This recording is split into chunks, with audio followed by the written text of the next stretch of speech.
Boa noite a todos. É com grande alegria que nós estamos aqui mais uma vez reunidos. Hoje, numa reunião só de meninas, dia 23/11/2021, encerrando provavelmente o capítulo 2 de Filipenses. Antes da gente iniciar, a Rosana vai fazer uma prece para a gente. Por favor, Rosana. Então vamos, nos sentindo abraçado por toda a espiritualidade, que se encontre em nossos lares, para o nosso encontro da terça-feira, para o estudo dos ensinamentos de Jesus.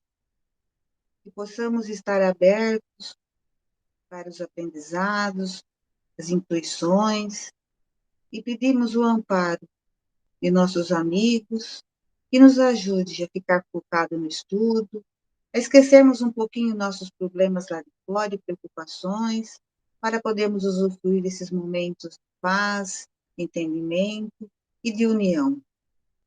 E assim, agradecemos a Jesus, nosso Mestre, pela sua presença, pelo envio dos amigos que nos assistem, e a Deus, nosso Pai, nosso Criador, e assim pedimos licença para darmos início aos nossos estudos de hoje.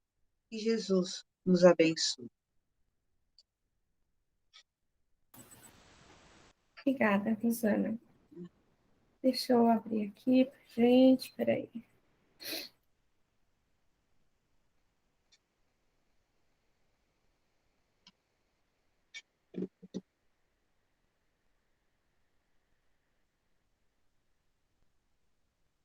Olha, gente, então o trecho é de 19 a 30, né?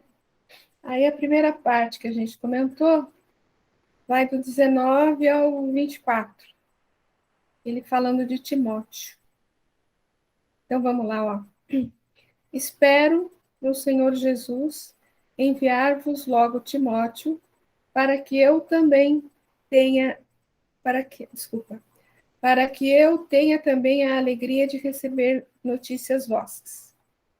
E no Almeida tá, espero, porém, no Senhor Jesus, mandar-vos Timóteo o mais breve possível, a fim de que eu me sinta animado também, tendo conhecimento da vossa situação. O 20, não tenho ninguém de igual sentimento que tão sinceramente como ele se preocupe com o que vos diz respeito. Porém, a ninguém tenho de igual sentimento a que sinceramente cuide dos vossos interesses, pois procuram atender os seus próprios interesses e não os de Jesus Cristo. Pois todos eles buscam o que é seu próprio e não o que é de Cristo Jesus. E o 22, quanto a ele, vós sabeis que prova dou, como um filho ao lado do Pai, ele serviu comigo a causa do Evangelho. E conheceis o seu caráter provado, pois serviu ao Evangelho junto comigo como filho ao Pai. Espero, pois, enviá-lo logo que puder ver como vão as coisas comigo. Este, com efeito, é quem espera enviar, tão logo tenha eu visto a minha situação. Tenho fé no Senhor de que eu mesmo possa logo ir até aí. Estou persuadida no Senhor de que também eu mesmo brevemente irei.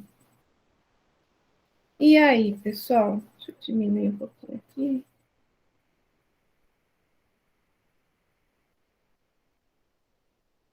E aí? Ele vai tentar levar Timóteo, levar não, enviar, né? Timóteo até onde estão os filipenses. E o que dá para perceber daí?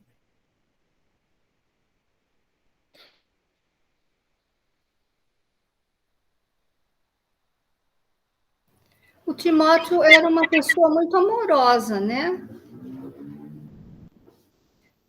O Timóteo, Ele cuidava bem dos outros, não é isso? Pelo menos é isso que eu tenho a impressão dele falar do Timóteo, que ele estava sempre ajudando.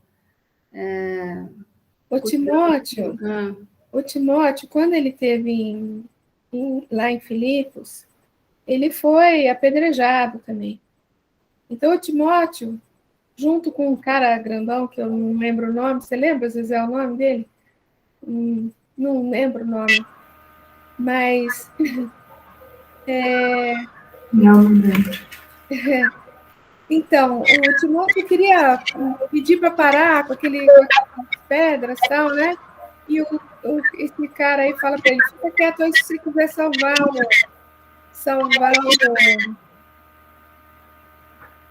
Espera um pouquinho. Se quiser salvar ele, né? E aí, num certo ponto, o cara falou, pronto, o cara já está morto. Pode parar com isso que o cara já está morto. Eu vou levar ele lá para o monturo, para o monte de lixo, que levavam para fora da cidade, assim, né? E ele carregou o Paulo, mas ele viu que o Paulo estava vivo ainda, e falou para o Timóteo, falou, vai lá, pede para sua mãe ajuda, pega água, pega alguma coisa, para tentar salvar ele. Então, o Timóteo foi quem ajudou a salvar ele desse apedrejamento. E depois disso, ele continuou com Paulo. O Timóteo era ainda um garoto, era bem garoto quando aconteceu isso. Mas ele acompanhou Paulo e virou como um filho para Paulo, né? Porque ele fala, inclusive, aqui, como é que é? Aqui no 22, ó. Vós sabeis o provador, como um filho ao lado do pai, ele serviu comigo a causa do evangelho. Quer dizer, ficou com Paulo por bastante tempo, né? Acompanhou Paulo em muitas situações aí. Então, digamos, foi evangelizado pelo Paulo, né? Conheceu a mensagem do Cristo através de Paulo. Chegando alguém? Eu não vi quem chegou. Elis. Hoje é o dia das meninas mesmo, sabe? Os meninos não querem nada hoje. Boa noite, Elis.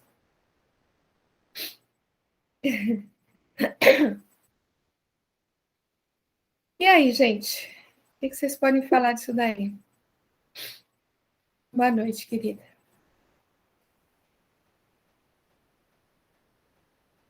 O que a gente tem aí? Por que ele escolhe Timóteo para enviar para os filipenses? eu ia perguntar isso. Por que ele está querendo mandar Timóteo, então? Eu acredito que a resposta esteja no versículo 20 e 21. Ó, não tenho ninguém de igual sentimento que tão sinceramente como ele se preocupe com o que vos diz respeito, pois procuram atender os seus próprios interesses e não os de Jesus Cristo. E na seguinte também, né? Quanto a ele, vós sabeis. Não, é mais no 20 mesmo, né? Que ele fala. Porque ele acha que é a pessoa que mais vai se preocupar com os filipenses e não com ele próprio, né? Pelo que ele conhece, pelo que ele trabalhou junto com Paulo o tempo todo, como ele diz aqui no 22, né?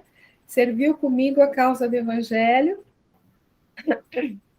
Então, eu acredito que seja por isso que ele escolhe Timóteo. Foi baseado no 20 e 21 que eu achei que ele era uma pessoa amorosa, né? Então foi por isso mesmo. Isso, exato. Se preocupa com os outros. Foi, na verdade, o interesse do outro na frente do interesse próprio, né? E aqui, quando ele fala, pois procuram atender os seus próprios interesses e não os de Jesus Cristo, aqui quando ele fala, né? Não os de Jesus Cristo, e quando e juntando com o que ele fala aqui, que ele se preocupa com os outros, né? É como dizer que trabalhar para Jesus é o mesmo que se preocupar com o próximo, né?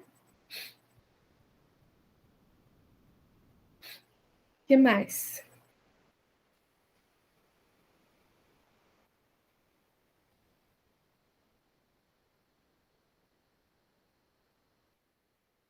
E ele devia ter alguma coisa para resolver, né? Porque como está aqui no 23, ó, espero, pois, enviá-lo logo que puder ver como vão as coisas comigo. Quer dizer, ele devia estar resolvendo alguma coisa que ele precisava do Timóteo, né? E logo em seguida ele enviaria. Ele, lembrando que ele estava preso, né? Segundo o Enter White aqui, ele devia estar preso em Éfeso. Ô, Val, eu acho que como diz o outro, me confundi aqui, porque eu fiquei entendendo o seguinte, que ele espera. Eu estou aqui com a Peregrino, tá? Ele fala assim: confiando no Senhor Jesus, espero enviar-vos logo Timóteo, para que eu me anime ao receber notícias vossas. E ele fala, né? Não tem ninguém igual a ele e tal. Mas eu fiquei entendendo que ele iria enviar imediatamente o Epafrodito, e logo ele enviaria Timóteo. Então, nos versículos seguintes, ele fala do Epafrodito, né? Quer ver? Se a gente pode... Deixa eu dar uma buscada aqui, peraí. Ele fala assim, ó, espero enviar-vos. Ó, na sequência, no 25... Aí está diferente. Então, no 25, na sequência aqui, ele fala: entretanto, julguei necessário enviar-vos Epafrodito, meu irmão, colaborador e companheiro de lutas, e vosso mensageiro para atender às minhas necessidades. Então, porque aqui no Peregrino está assim: confiando no Senhor, espero enviar-vos logo Timóteo, para que eu me anime ao receber notícias vossas. Aí ele fala que não tem ninguém mais preparado que ele, né? Amigo e tal. E depois, aí ele fala assim: e confio no Senhor que também eu irei aí logo. Quer dizer, que ele iria logo também, que ele enviaria Timóteo e ele logo enviaria. Aí ele, no 25, ele coloca: julgo necessário enviar-vos Epafrodito, irmão colaborador, papapá, vosso enviado para atender minhas necessidades, pois ele vos faz falta e está intranquilo. Isso. Então. Mas é isso, Zezé. Eu não entendi qual foi a sua dúvida, desculpa. Mas o que eu entendi que ele está falando não é no mesmo momento que os dois estão indo. São em momentos diferentes, que eu entendi que ele, tão logo que pudesse, iria enviar Timóteo. Isso. Ele também tinha essa intenção. Mas que, entretanto, né, ele fala, entretanto, agora eu vou enviar o Epafrodito. Mas é isso mesmo, né? Tá bom. É isso mesmo. Apesar dele estar falando antes do Timóteo, dá a entender que ele vai, mais à frente, dá para entender que ele vai mandar primeiro o Epafrodito mesmo. Isso, então tá bom. Ele está, assim, colocando, ele expressa, né, a confiança que ele tem nos dois, né, que é como se fosse ele próprio. Tanto que ele fala que ele aguarda, né, que Timóteo vá e traga notícias, até que ele possa ir também, né? Então, é assim, como se fosse um atestado, né, para os filipenses: olha, eles falam em meu nome, pode confiar neles, não é isso? Exatamente. Exatamente. Exatamente, César. Tem mais algum comentário, gente? Eu acho que é bem isso, né? Ó, a Elis deve conhecer. Elis, ó, acabei comprando aquela coleção de 7 livros do do N.T. Wright. Ai, Ela, bacana. ela viu comigo num outro grupo aí um comentário, acabei comprando eles.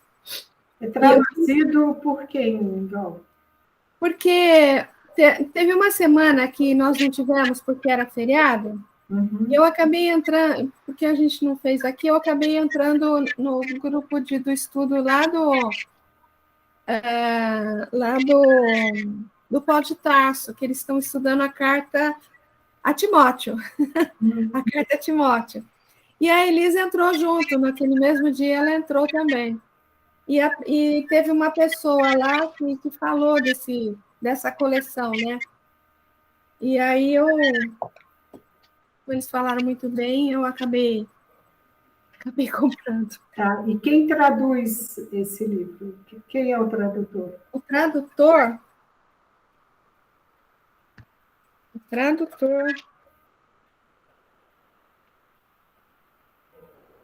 nossa, tradução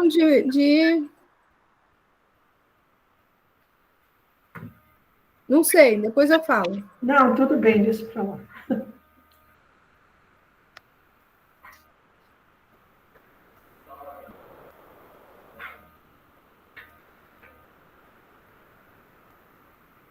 É Paulo para todos os povos, é isso? Não, é Paulo para Todos. Ah, tá. Paulo para Todos. É uma coleçãozinha com 7 volumes. E eu não lembro quanto que eu paguei nesse. Falou que é caro, mas não, acho que não é muito caro, não.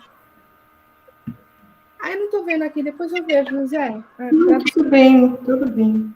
O N.T. Wright, se eu não me engano, ele é inglês. Se eu não me engano. Se eu não me engano, ele está na Inglaterra. Bom, aí eu peguei um pedacinho que eu copiei dali, tá? Que ele fala desse trechinho aqui, ó. Então, ele diz assim, ó.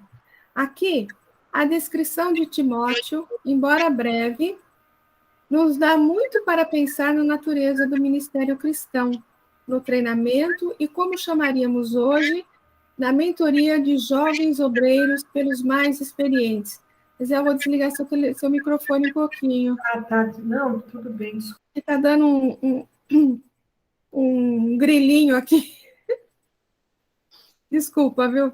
Nesse caso, a chave para isso é que Paulo e Timóteo já trabalham juntos como pai e filho, em uma cultura na qual, como em muitas partes do mundo hoje, a maioria dos filhos segue os pais em uma atividade familiar e aprende a fazer as coisas observando e copiando o modelo. Algo como um traço de amizade havia acontecido entre Paulo e Timóteo. E Paulo confia que o jovem vai agir como se fosse o próprio Paulo. É interessante observar que ele não diz Timóteo é um mestre maravilhoso, ou mesmo Timóteo é um homem santo, piedoso, mas Timóteo vai cuidar de vocês genuinamente. Isso que a gente comentou, né? A definição que Paulo parece adotar para um bom pastor. E a implicação é que ele próprio também era assim. Tem mais a ver com o amor puro e altruísta do que com as próprias pessoas. Em verdade, Paulo contrasta Timóteo favoravelmente com os outros, cujos nomes ele não menciona, mas é uma imagem pálida dos outros cristãos trabalhando em Éfeso naquele tempo.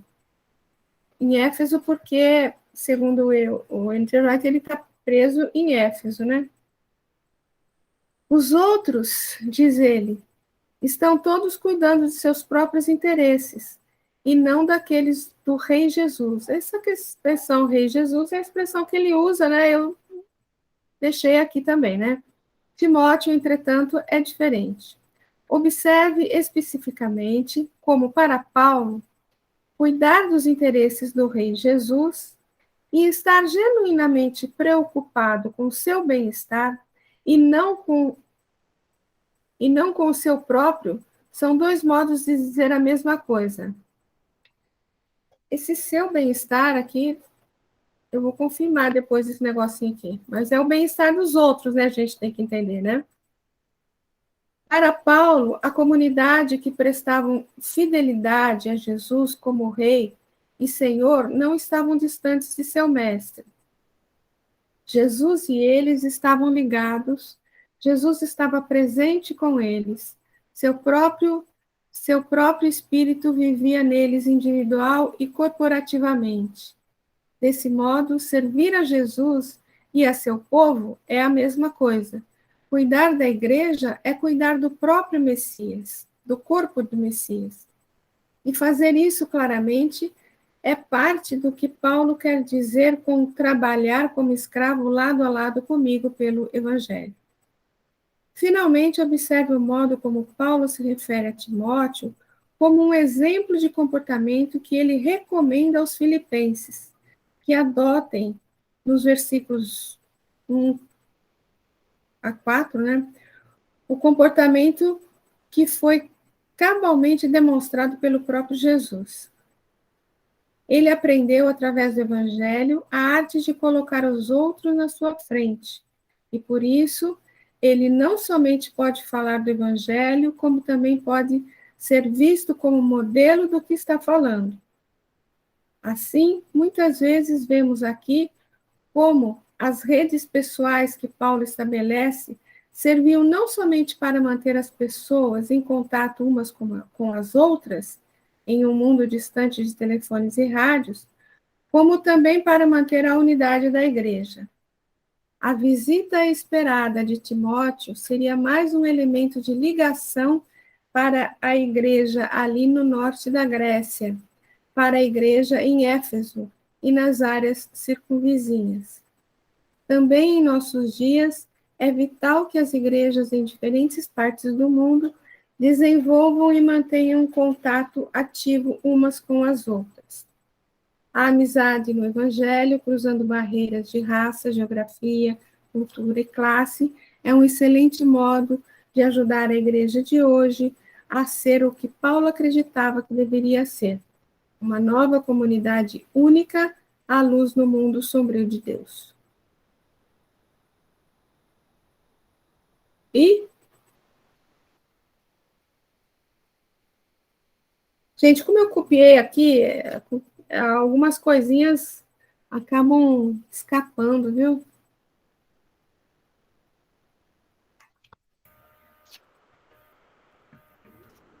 A gente fica pensando que se Paulo vivesse nos dias de hoje, né, ele ia usar todos os meios de comunicação que existem, é verdade?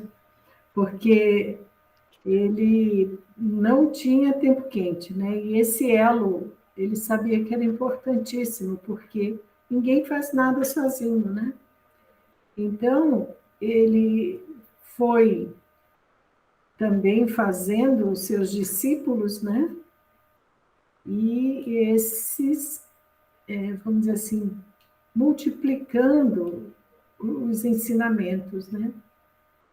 Quando eu trabalhei no Banco do Brasil, tinha uma expressão que eles usavam, né? Todo mundo que ia fazer curso voltava e tinha que passar o curso para o pessoal da agência. Eles chamavam de multiplicadores, né? Porque é bem isso, né? O Timóteo era esse multiplicador dos ensinamentos, né? Assim como os outros também. Então, ele atesta essa fidelidade dele pelo tanto que eles conviveram, né? Ele conheceu de perto, imagina, apanhando, acampando, sendo preso junto, né? Na hora da alegria, na hora da tristeza, é aí que você vai vendo quem é a pessoa, né? Então, ele atesta por convivência, né? Por ter visto suas ações, seus atos, de que eles podiam confiar nele e ele, então, estaria bem representado, né? Muito bem, Zezé, muito bom, isso mesmo. Essa figura que você colocou do multiplicador, eu acho que tem tudo a ver, né? É bem isso mesmo, né? Ele criou não só Timóteo, mas outros multiplicadores, né? Silas e tantos outros que ele... até o Lucas, né? Foi o maior deles, né? Uhum. E esse elo, né, que Wright fala aqui sobre a importância desse elo entre os cristãos, né? Isso é muito importante, porque a gente vê, o Chico chegou a falar isso, né? Que os cristãos deveriam serem unidos, né? Porque o Cristo é um só, Deus é um só, né? E há essa união comum entre as religiões cristãs. E a importância do respeito, da unidade, né? Porque é o Evangelho que nos une, né? O Evangelho é um só, né? As interpretações são diferenciadas, mas o amar a Deus sobre todas as coisas e ao próximo como a nós mesmos, ele é aplicável independente de qualquer religião, né? Então, os cristãos que conhecem deveriam ter esse cuidado, né, de comunicação, de respeito mútuo, né, recíproco, né, porque isso é muito importante diante do mundo não cristão, né, porque nós temos ainda um mundo muito grande que não é cristão, né, e para apresentarmos Jesus ao mundo, não, se for uma religião católica, tudo bem, né? Que faça esse trabalho, se for a igreja evangélica ou espírita, não importa. O importante é apresentar Jesus ao mundo que não o conhece, né? Exatamente. É importante apresentar Jesus e não mostrar que existe divergência entre essas linhas que você comentou, né? Porque se é notada essa divergência, como que nós vamos conseguir passar essa ideia, né? Como que a gente vai conseguir passar? Na verdade, eu lembro do Haroldo falando uma ocasião, né, que a ideia, na verdade, não é cristianizar o mundo, mas a ideia é passar essa mensagem que Jesus passou para o mundo, né? Porque a gente vê um Gandhi falando do Sermão do Monte, né? O Gandhi não era cristão, não é? Mas ele aceitou a mensagem do Cristo e continuou na linha dele. E não tem problema nenhum quanto a isso, né?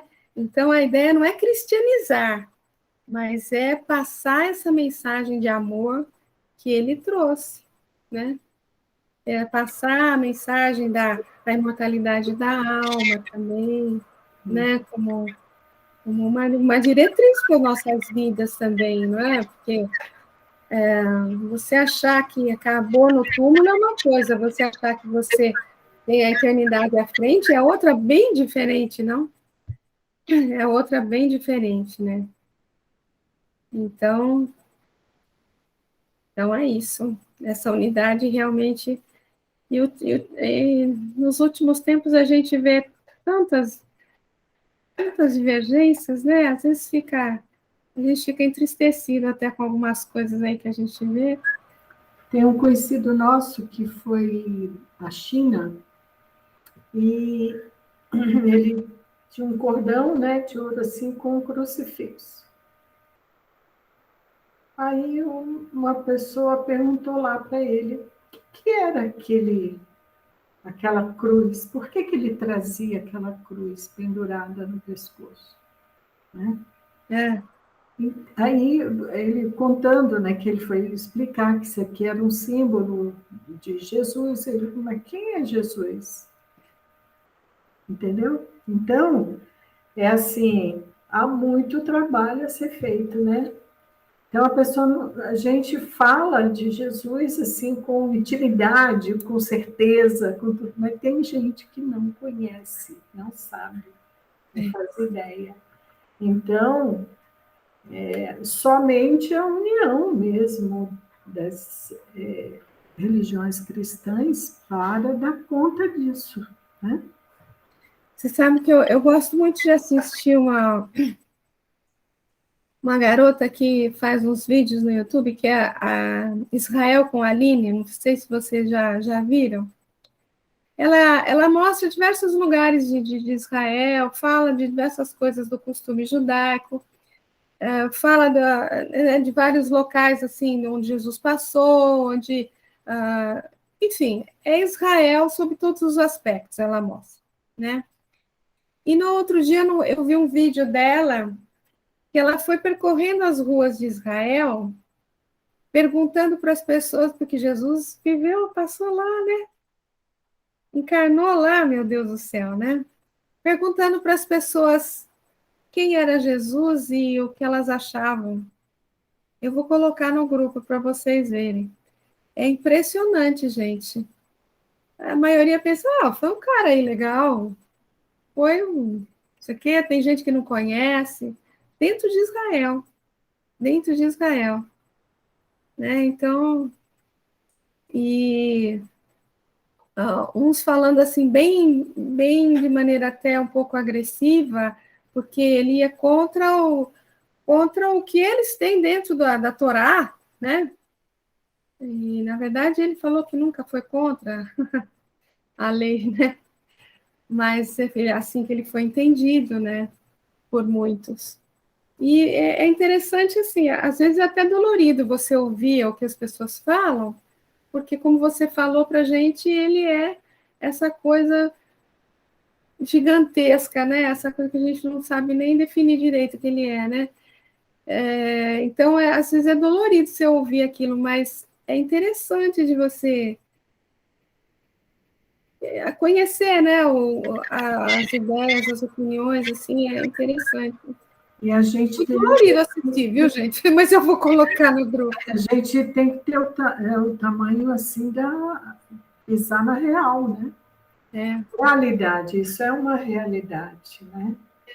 Então, porque com a internet, com tudo isso que vai se colocando e levando, ainda é pouco, né?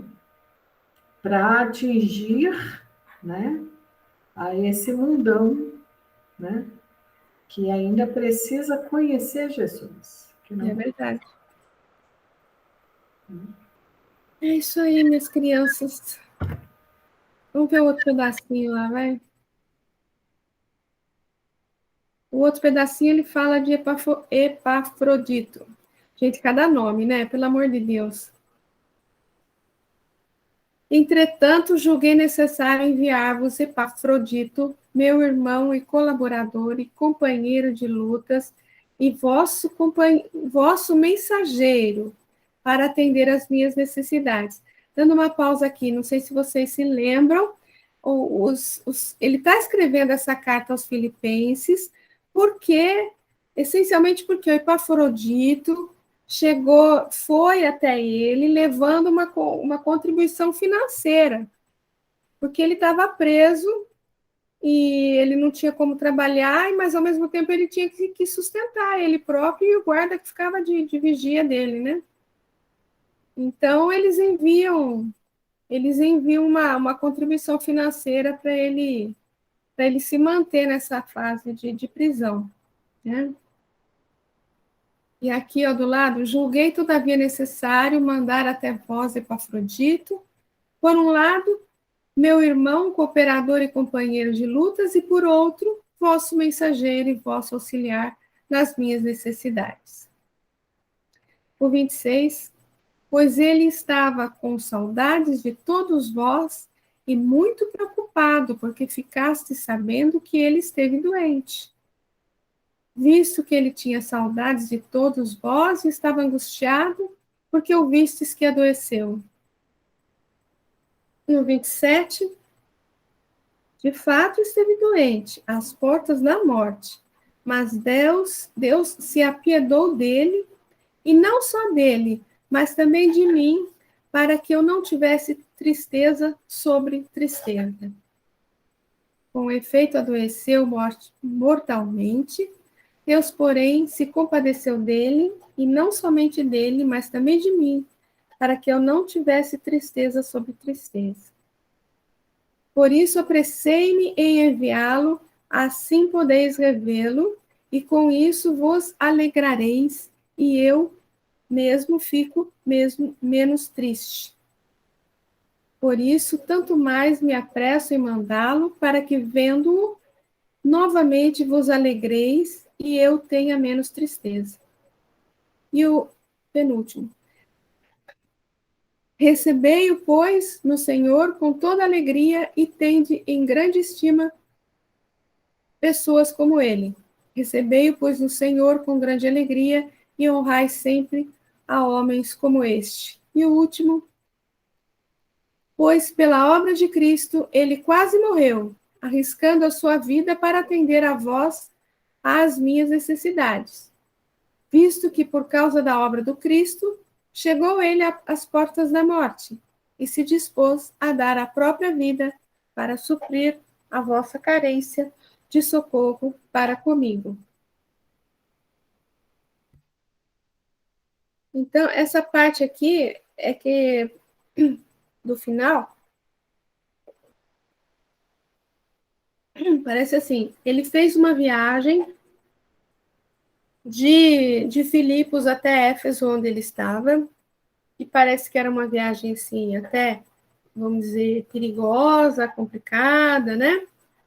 Ou seja, ele arriscou até a própria vida para poder levar aquela contribuição até, até, até Paulo, né? E depois ele adoece. Ele adoece e as pessoas lá em Filipos ficam sabendo que ele estava muito mal de saúde e ficam preocupados. E é isso. E aí, o que vocês acham disso aí? Quem está chegando aqui? Um varão.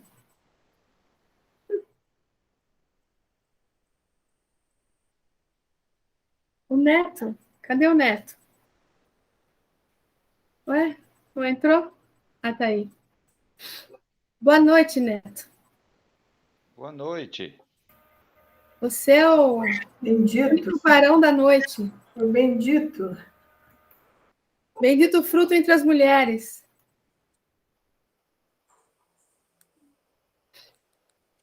Oi, tá bem baixo para mim. Eu acho que o meu telefone. O meu volume está no máximo. Vocês Bom, me criança, ouvem? nós estamos te ouvindo. Eu estou te ouvindo. Está tão baixo para mim aqui. Não sei o que é que houve. O seu som está um pouquinho baixo para mim. Eu vou sair e entrar novamente, tá? Tá bem. Então, crianças, o que vocês querem falar daqui?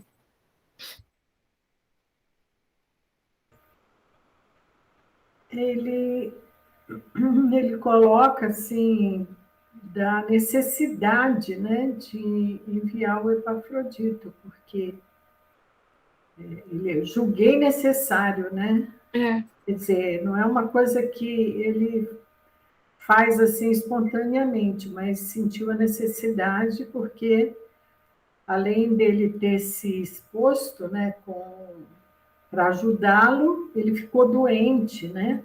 Naturalmente, ele fala não só aos irmãos da igreja, mas aos entes queridos do Epafrodito, né? Porque é natural que eles quisessem vê-lo, né?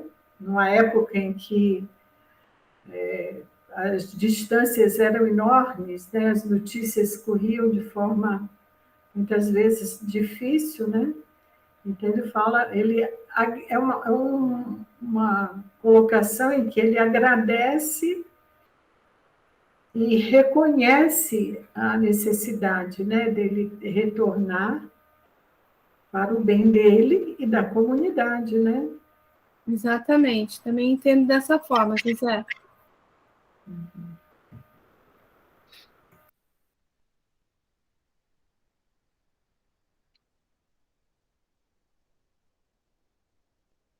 E o N.T. Wright depois vai comentar que essa parte que ele... Cadê? Deixa eu ver aqui.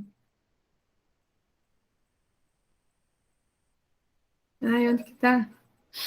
De fato, ele esteve doente às portas da morte, aqui no 27.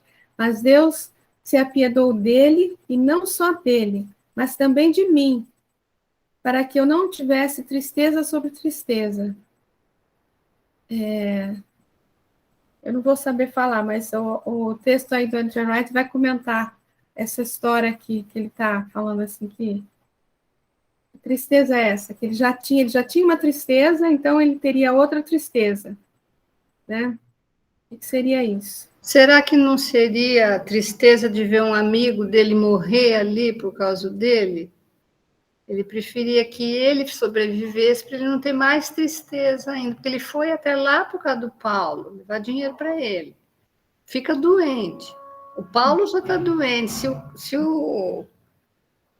Se esse nome aí, Epafrodito, morre ali, ele iria ficar muito mais triste. Eu entendi assim.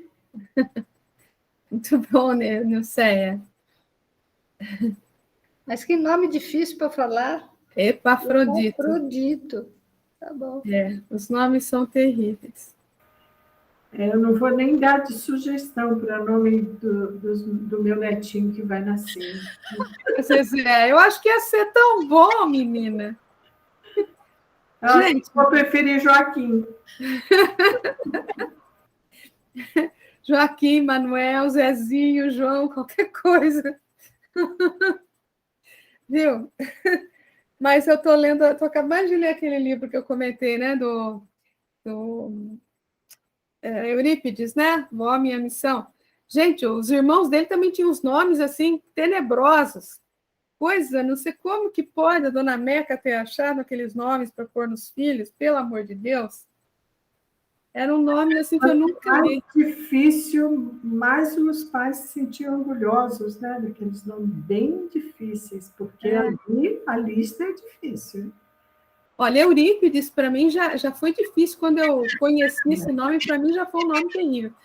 Mas eu não tinha conhecido os nomes dos irmãos dele. Poxa vida! Ela foi criteriosa nos nomes. Criteriosa. Bom, gente, o que mais que a gente pode ver daqui, hein? Realmente, né, o que você estava falando, acho que a Zezé, né, que estava falando que... Aqui, ó. Por isso apressei em enviá-lo, assim podeis revê-lo com isso e alegrai-vos. E também, Paulo também fica menos triste, né? Quer dizer, as pessoas estavam preocupadas com ele, então, se ele envia logo, as pessoas vão ver que ele está bem e tal, né? Recebei-o, pois, o Senhor com toda alegria e tendo em grande estima pessoas como ele, pois pela obra de Cristo ele quase morreu, arriscando a sua vida para atender por vós as minhas necessidades. Isso é interessante também, né? Porque ele coloca o valor, né, do serviço e, assim, para que os filipenses observem, quando ele coloca, né, tende em grande estima pessoas como ele, quer dizer, esses que estão se sacrificando para a continuidade, né, do evangelho, que estão... Porque a gente sabe que em toda comunidade tem aqueles que, vamos dizer assim, frequentam. É como o trem, né? E tem a locomotiva. As locomotivas é que vão puxando, né, o trem. E em toda comunidade tem aqueles que se jogam, que se arriscam, que se expõem, né, para fazer o trabalho. Então, é importante ele falar, olha, valoriza, né, esses que estão se sacrificando pela causa, né? Exatamente. Ó, se você olhar aqui no Almeida, né, recebei-o, pois, no Senhor, com toda alegria, e honrai sempre a homens como este. Né? Quer dizer, ele valoriza não só a missão dele, né, de trazer o dinheiro, de se arriscar, tudo, mas o valor moral mesmo dele, ele está se referindo, né, o valor espiritual, moral desse homem, né?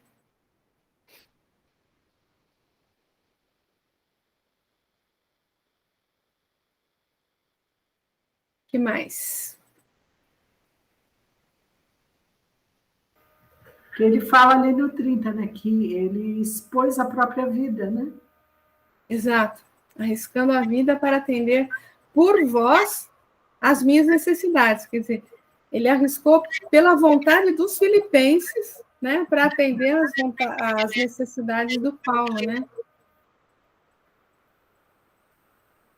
Olha, aqui do lado do Almeida, né, visto que por causa da obra do Cristo, chegou ele às portas da morte e se dispôs a dar a própria vida para suprir a vossa carência de socorro para comigo. É por causa Eles eram muito corajosos, não? Eles eram, né? Porque eles conheceram o Cristo através de Paulo, não foi? Eles, Que sim. né? E Paulo deve ter sido mesmo assim muito convincente e tal, mas os colaboradores que é como ele já falou, né, dos vagões do trem aí, né?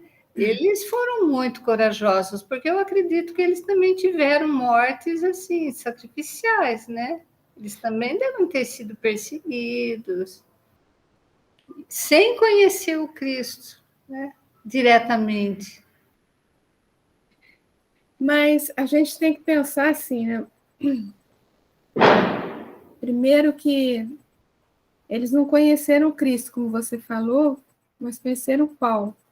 Mas Paulo, se você for pensar, também fazia curas, né? Também tinha uma oratória fabulosa, né? Que encantava as pessoas, né? Tinha também um magnetismo muito grande, né? Então, quando eu acho que só o magnetismo do próprio Paulo, né? A retratar com aquela eloquência que ele devia ter, né? A falar da obra do Cristo, a falar da própria história dele, né? Eles viveram plenamente, né, o Cristo. Jesus habitava dentro deles. Eu acho que Jesus deve ter dado para eles, naquele momento tão importante, um respaldo muito grande também, né? Assim, Com certeza, né? né? Fala, Liz. Eu estou um pouquinho quietinha, porque hoje eu estou bem cansada do trabalho. Mas eu estava pensando aqui, sabe, enquanto você falava, que eles também tinham muitas limitações, né? Quando a Fala gente mais vai ver. pertinho do microfone que tá longe. Melhorou? Melhorou. Pronto. Eles também tinham muitas limitações, né? Em relação a si mesmo, às suas dificuldades, né? E aí a gente vê lá o Paulo Estevão quando ele tem aquele encontro com o Tiago, né? Quantas vezes a gente não passa por isso? Então, no cotidiano, você encontra com uma pessoa que às vezes tem uma experiência de vida diferente, tem uma visão de vida diferente, vê a experiência com Cristo diferente, e aí você olha para a pessoa, e aí se você for como Paulo, como eu sou, você diz assim, olha, não vai dar não. Então, são as limitações que eles carregavam e que nós também carregamos. Eu acho que a chave é você se deixar guiar e viver, né?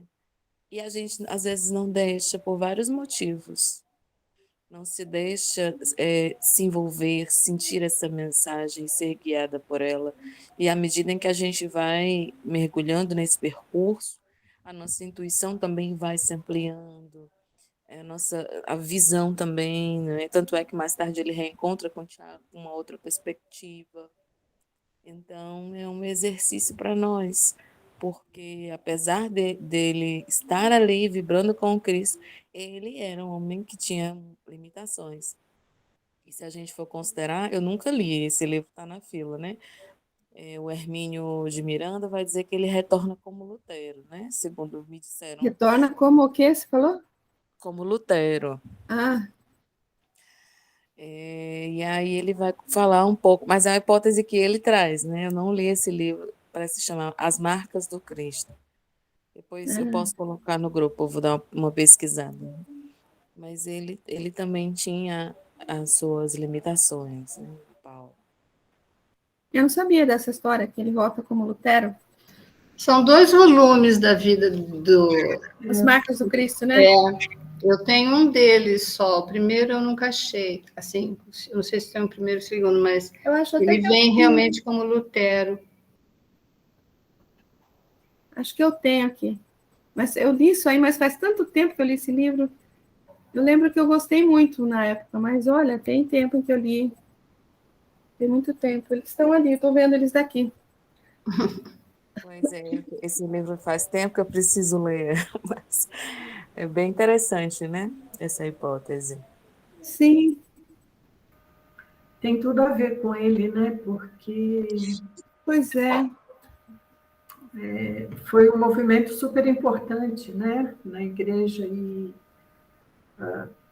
o Francisco de Assis, né? O São Francisco de Assis já havia tentado um rompimento, né? Com aquele luxo todo, mas aquela venda de imagens, etc. e tal, mas não conseguiu em parte, mas continuou ainda por muito tempo. Né? Então, o movimento de Lutero, né, dos reformistas, foi muito importante. Mas eu estava pensando aqui, com relação a Paulo, o seguinte: nós estamos estudando o capítulo 13, né, do Missionários da Luz, falando sobre a reencarnação de Sigismundo, né? Eu acho que todos já leram, e a gente, quando fala dos missionários da luz, a gente lembra da reencarnação de Sigismundo. Né? Esse capítulo é marcante, né? É. E ele fala assim, né, que o espírito, né, a gente tem um programa,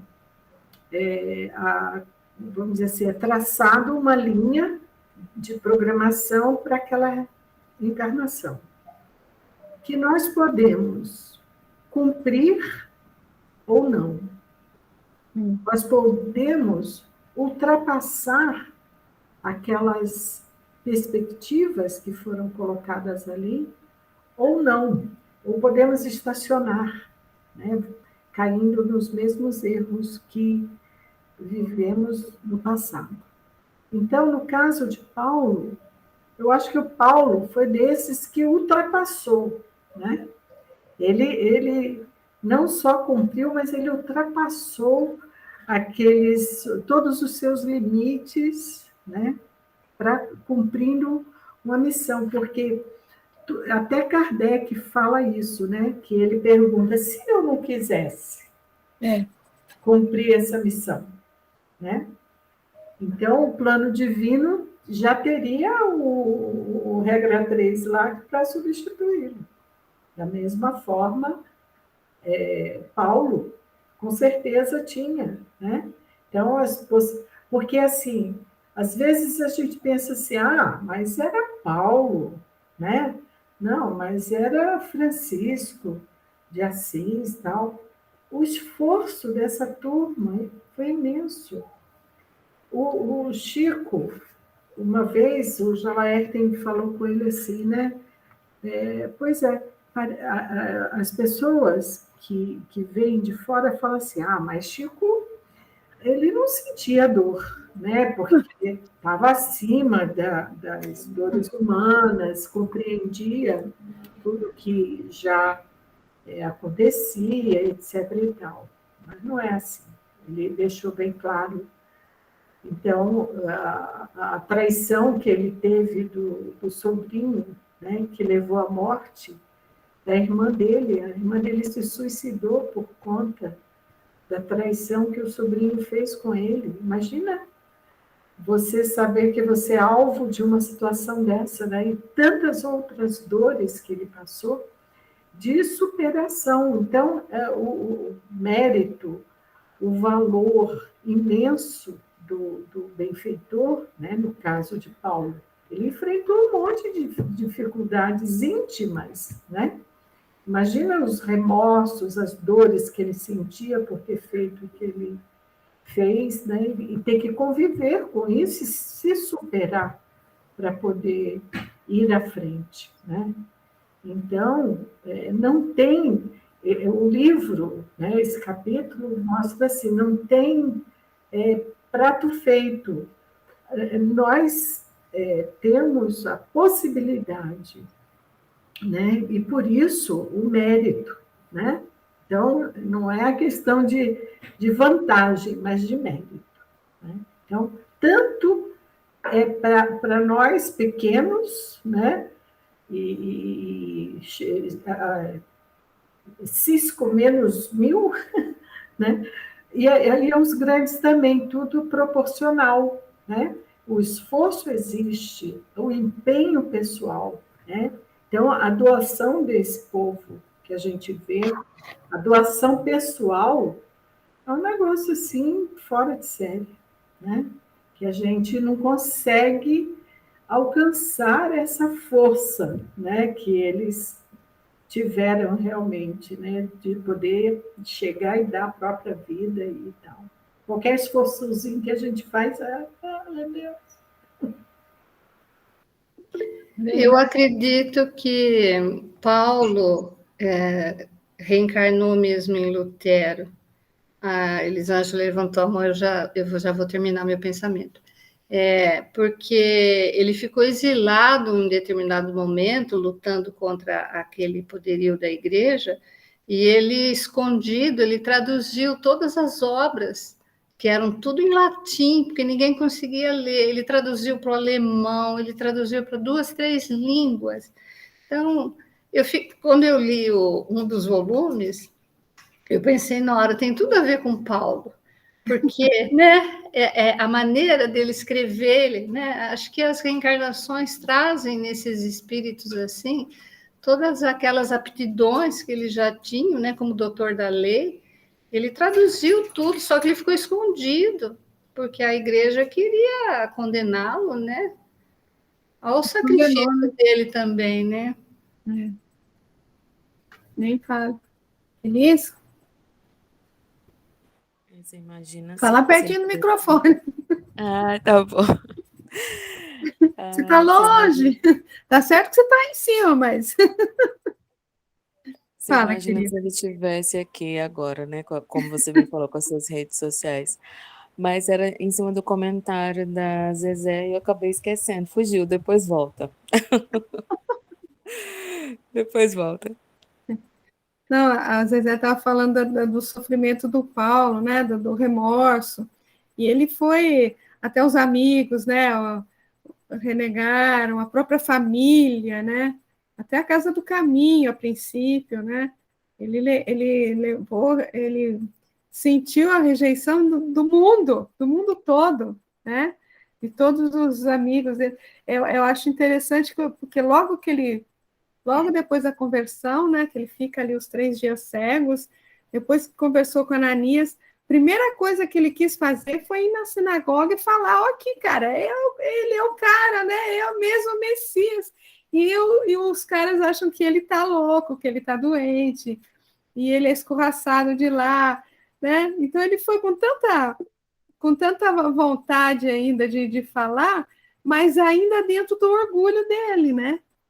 Porque ele era conhecido por aquela oratória gigantesca, né? Então ele achou que ele ia lá e ia abafar, né? E nada, deixa eu parar de falar, porque eles esquecem de novo. Fala, Elis. Cansaço, viu? Acontece isso. Eu lembrei de Cecília Rocha. E aí, assim, a Cecília Rocha dedicou a vida dela ao espiritismo, né? Ela não casou e aí ela se dedicou muito tempo ao trabalho da evangelização infanto-juvenil, escreveu muitas obras e toda a estruturação do ESD, né, na FEB. E aí dizem que quando ela chegou no mundo espiritual, acho que vocês conhecem essa história, né? Não Falaram para conheço. ela que ela podia ter feito muito mais, e ela ficou com esse sentimento. Então, eu fico me perguntando, né, pensando nisso, e foi isso que às vezes ela falou, né, sobre Paulo e nós, né, e ela saía do Rio Grande do Sul para ir para o Rio de Janeiro de avião, num período em que avião era uma coisa assim, passava a semana inteira trabalhando, final de semana ia para a federação, né, se não me engano no Rio ou Brasília, não recordo Não agora estou te exatamente. ouvindo. Se eu não me engano, ela saía para o Rio ou para Brasília, do Rio Grande do Sul, né? É. Então, é, é uma vida dedicada ao espiritismo e ela desencarna e alguém fala para ela, dava para você ter feito muito mais, né? Olha. E aí, quando a gente pensa em nós mesmos, né? Precisa ir fazer uma avaliação e aí complica, porque esse esforço que precisa ser feito a serviço do que a gente acredita é necessário, né? E mexe um pouco com a nossa vontade também. Eu sei que eu tô longe ainda, mas a gente chega lá. Todos nós chegaremos, né? Se Deus quiser. Gente, tem um Eu, texto aqui. Fala, né? Pode falar. bem rapidinho, Val. Tudo bem. Desculpe primeiro pelo atraso, eu tive, tive atividade, né, que fui realizar e acabou que tendo outras situações, enfim. Aí só cheguei nesse horário.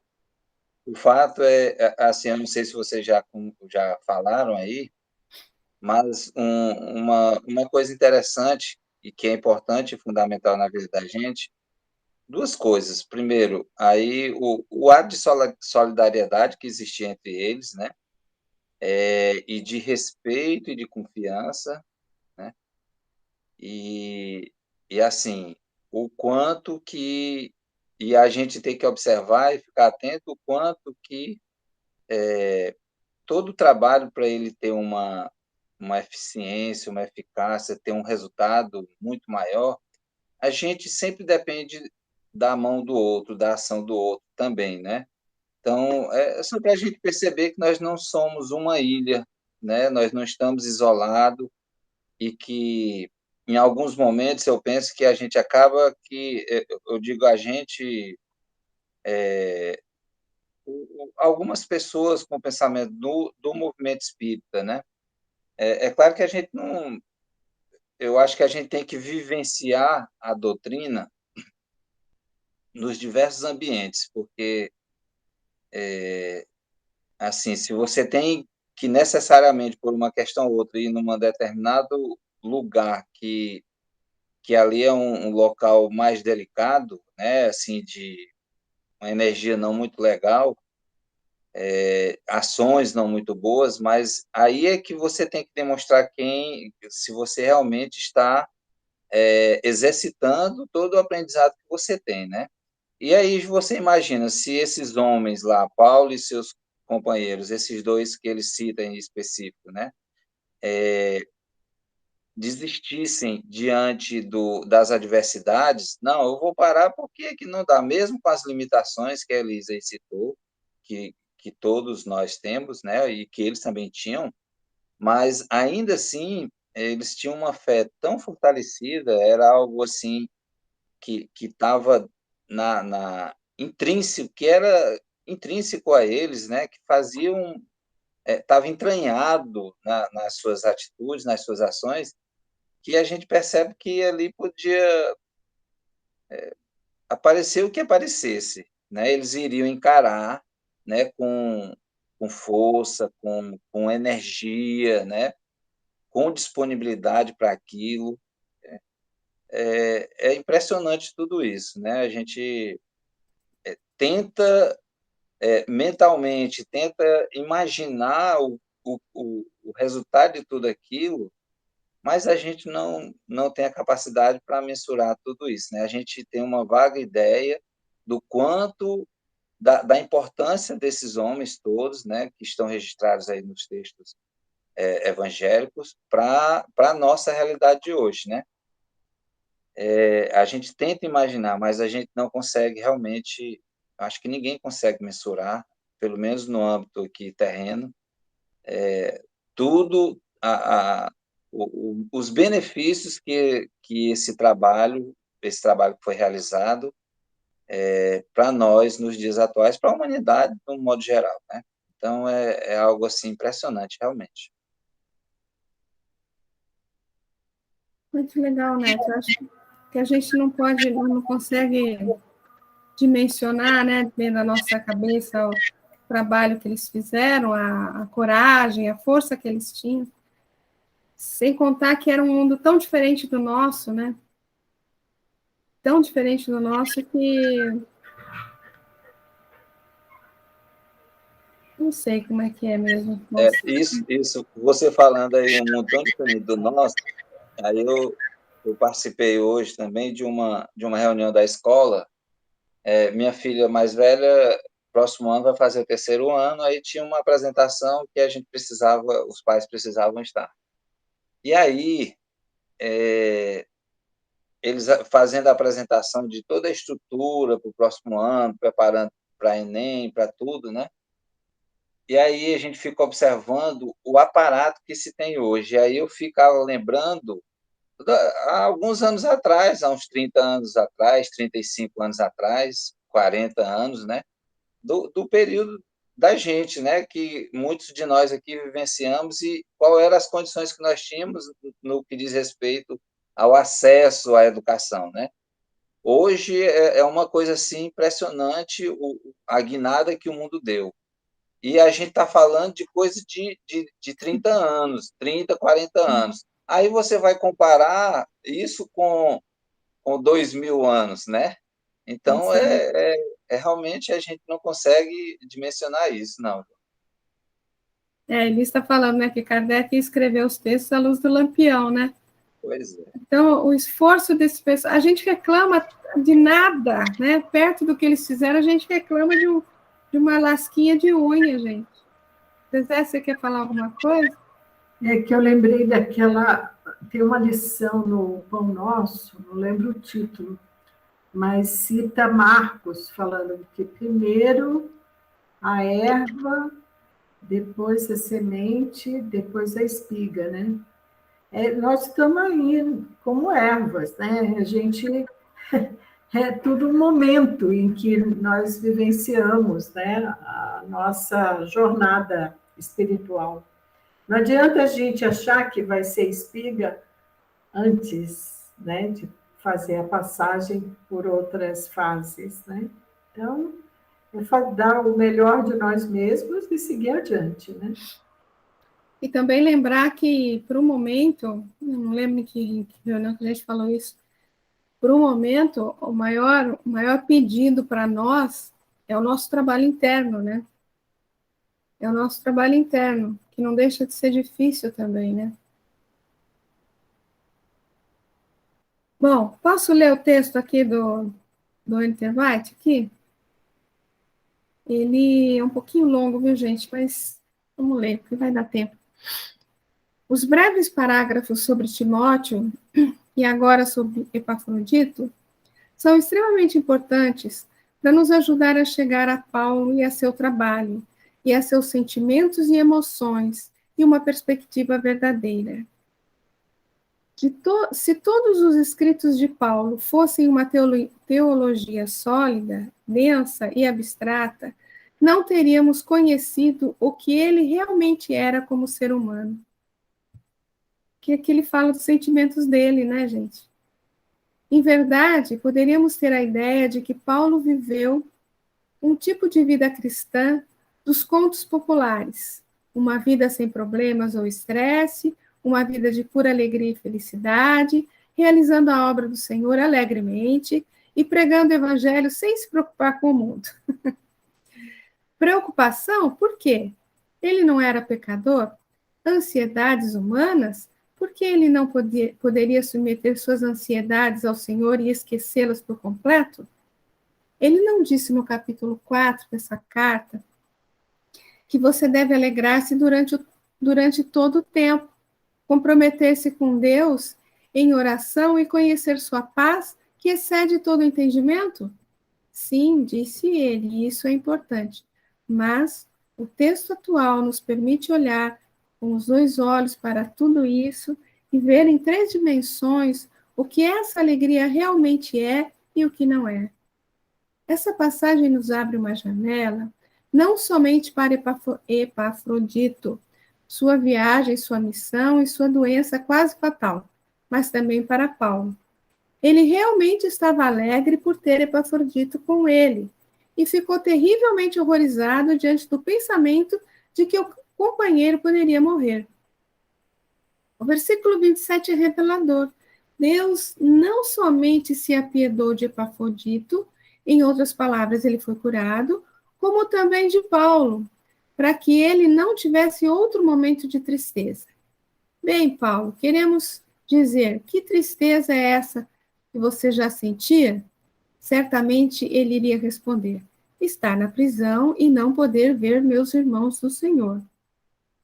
Por que você não pode deixar a tristeza de lado e simplesmente se alegrar, assim como está sugerindo que a gente faça? Talvez retrucássemos. E como pode dizer que, se Epafrodito tivesse morrido, teria ficado abalado com mais essa tristeza, além daquela que já sentia? Será que você não se alegraria por ele, então, estar com o Senhor? Novamente, Paulo poderia responder: sim, eu me alegro agora. Sei que Deus tem a vitória sobre os poderes do mal e que um dia vai encher o mundo com seu amor e sua justiça, erguendo-nos para uma nova vida em seu reino final. Isso me sustenta e eu celebro essa verdade dia após dia. Mas, ao mesmo tempo, amo meus amigos, especialmente aqueles que trabalham e lutam ao meu lado em oração e testemunho de evangelho. Estamos unidos pelos verdadeiros laços de afeição e amor. Veja novamente 2.1 e pense no que realmente significou para Paulo sua ligação com a família no Messias. Não sou um estoico, diria ele. Não acredito em nossas emoções. Não acredito que nossas emoções humanas sejam um ruído tolo e que podemos mantê-las em um estado de calmaria e tranquilidade. Não é isso que eu chamo de alegria. A alegria a que me refiro caminha de mãos dadas com a esperança. Não significa que tudo já está do modo como deveria estar, mas tão somente que agora Jesus está entronizado como Senhor, uma vez que sabemos que no final vamos chegar lá. Mas se, enquanto esperamos por esse dia, fingimos que não temos emoções humanas, estamos fingindo não das emoções humanas, então estamos negando da que Deus nos tem dado. Não podemos imaginar, não devemos imaginar, então, que o chamado para nos alegrarmos, que ecoa ao longo da segunda parte dessa carta, um chamado para ignorarmos ou esquecermos as múltiplas dimensões humanas de nossa vida diária. Afinal de contas, parte do próprio caminho de Jesus, de obediência humilde, foi seu pranto em agonia, junto ao túmulo do seu amigo, em João, eu acho que é Lázaro aqui, né? E no Getsemane, em Hebreus 5:7. Você ousaria repreender o próprio Jesus por fracassar em sentir alegria pura e sem sentimento, sem sofrimento naqueles momentos? A descrição que Paulo faz de Epafrodito, então, nos lembra a verdade vital que está em todos nós, sejam os apóstolos do primeiro século, sejam os convertidos do século XXI, seres humanos completos, enfrentando tudo o que a vida atira sobre nós e sendo honestos em relação aos resultados. Paulo não precisava ou não queria se esconder da nova igreja, de seus novos convertidos. Ele não sentia medo de admitir a própria vulnerabilidade, que, na verdade, é parte do tema de 2 Coríntios, livro escrito provavelmente não muito tempo depois dessa carta. Afinal, ele acreditava no Jesus, que foi crucificado em fraqueza, contudo, vive pelo poder de Deus. Quanto a Epafrodito, ele, como Timóteo, seguiu o caminho descrito nos versículos 1 a 11. Ele também não havia buscado o próprio bem, mas o bem-estar dos outros. Ele também estava preparado para dedicar sua vida ao Evangelho. Ele também é uma lembrança visível de Jesus, o Rei e o Senhor. E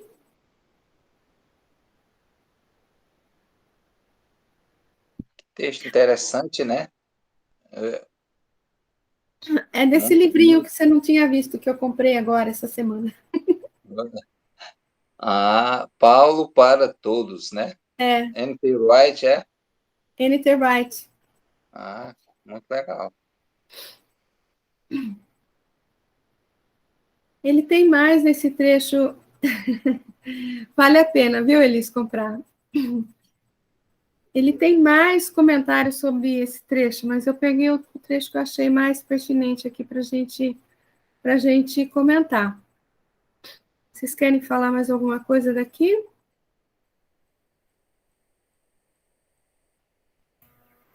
Eu acho que a gente comentou bem, né, essa vivência de Paulo, né, essa doação, essa superação dele, e esses dois que o acompanharam, né? E por isso ele valorizava tanto, porque ele sabia que não era fácil, era espinhoso, né? E tanto que ele fala, valorizem pessoas como eles, né? Porque ele sabia que eles eram esses multiplicadores, que ele tinha tempo para estar aqui, e que é uma ilusão a gente achar que a gente que vai fazer tudo. Não. É preciso essa multiplicação do saber, né? Em todos os sentidos, para que as outras gerações continuem, né? Uma das coisas mais difíceis é essa consciência e a formação de novos, vamos dizer assim, novos aprendizes, né? Porque somos todos aprendizes, né? Sempre, para a continuidade de um trabalho, né? Porque a qualquer momento podemos ser chamados, né? Então, Novos multiplicadores, como você falou no começo, né? Novos multiplicadores. E outra coisa que eu achei bem interessante é que ele deixa claro assim que são sentimentos, né? Que a gente sente, ou de alegria ou de tristeza. Citou Jesus chorando, 2 momentos que Jesus chora, né? E se o próprio Jesus chorou, por que nós não podemos chorar? Nós não podemos demonstrar os nossos sentimentos, né? É lógico que tudo tem seu caminho do meio, né? Tudo tem, vamos, né, ficar assim, histéricos, né, por algumas coisas, mas podemos expressar com serenidade, com honestidade, os nossos sentimentos, né? Podemos não, podemos, né? Podemos e devemos, não tem que guardar isso tudo para nós mesmos, né? Sim. Uma das coisas que mais tocavam, né, as mães que foram atendidas por Chico, né? Muitas, ele abraçava e chorava com elas, né? Porque uma dor que não tinha o que dizer, né? Mas aquele acolhimento dele, de sentir aquela dor junto com elas, nossa, fez muitas obras no Brasil afora, porque mães que estiveram lá foram multiplicadoras de benemerência pelo Brasil afora, de instituições, de doações, é uma coisa assim incrível, né? Porque queriam fazer algo em nome dos próprios filhos, né? Então, era assim, uma coisa que ele fazia, ele sentia, ele dava risada, chorava, todas essas emoções, o lado humano, né, da pessoa, né? E a gente acha que, ai, não pode isso, não pode aquilo. A gente também é feito de, como se diz, de carne e osso, né? Exatamente. E sangue correndo nas veias. E o sangue às vezes ferve. Ai, ai, ai. E ainda Bom, tem uma história aí de sangue latino, né? Parece que é diferente dos demais. O latino é mais quente, né? pois é. Meus amigos, bom, vamos encerrar. Depois eu converso um minutinho só com vocês sobre o que a gente pretende fazer na semana que vem, tá? Podemos encerrar? Quem poderia fazer a prece para gente? Poderia fazer, Zezé, para a gente, a prece?